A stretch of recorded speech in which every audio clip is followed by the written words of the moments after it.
जी मोहम्मद रैयान, अब क्या कर रहे हैं? मैं मूंगफली भून रहा हूँ। मूंगफली भून रहे हैं? जी, किसके लिए भून रहे हैं आप मूंगफली? अपने लिए, और किस किस के लिए?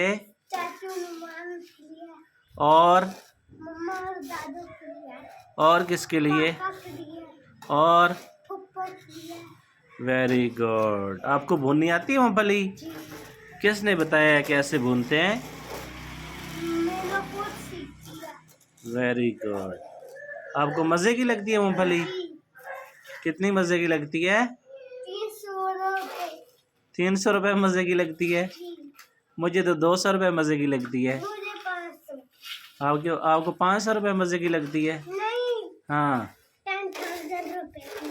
आप तो महंगे होते जा रहे हैं। नहीं जी, सही बात है। नहीं जी, आपने ये मूंगफली कहाँ से लाई है? मैंने इसको दुकान से लाई है। कौन सी दुकान से? स्पाइडर।